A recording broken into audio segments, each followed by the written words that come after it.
Scott Rudrow.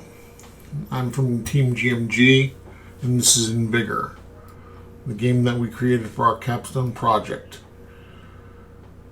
The game Invigor was made of the pillars of combat, companionship, and exploration, and while loosely based on the gameplay from BioShock Infinite, the levels were disparate and did not seemingly meld in their form or function.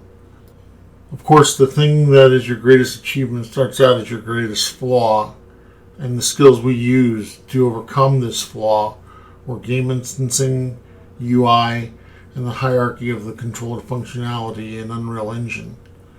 That hierarchy allowed us to implement, reset, and save various features of the game, such as non-object components like money, health, and ammunition, as well as bools, integers, and floats during transition to each next level map, overcoming the inherent flaws of the game.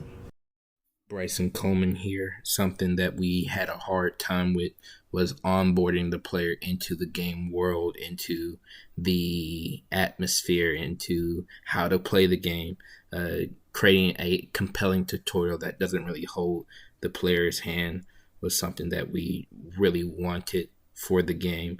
But to get there involved a lot of iterations where originally the tutorial would pause gameplay, for example, but via playtesting we discovered that hard pause in most situations, or in every situation where you would receive a tutorial, could be annoying for the player. So we had like a little pop-up message later on implemented. We used cutscenes to guide the player towards their objective and where to go. We use different dialogue sequences to really try to immerse the player into this world that we were creating, as well as build that bond between the player and the companion. Hello, this is Joseph Sabrino, and for TeamGMG, I focused mainly on AI, and here I showcase our build back in August as compared to now, where the AI was originally spawned and it would just automatically attack you. A lot of problems came from this, to where the player was challenged a bit more than should have been. And here you can see they patrol before they engage the player, and the player actually has to engage the enemy.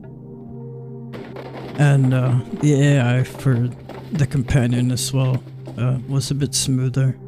A lot was learned about this gameplay loop, which felt a lot more satisfying in the end, given the player actually has a little more agency. Hey, my name is Severin Sweeler, and I'm going to be talking about how we had two very similar mechanics that we can level.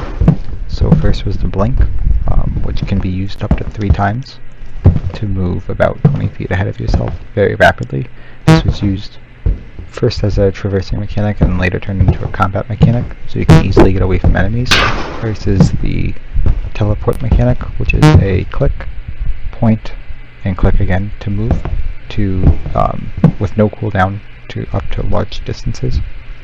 So this was used to again cover large distances, and the blink was used to quickly get away from enemies.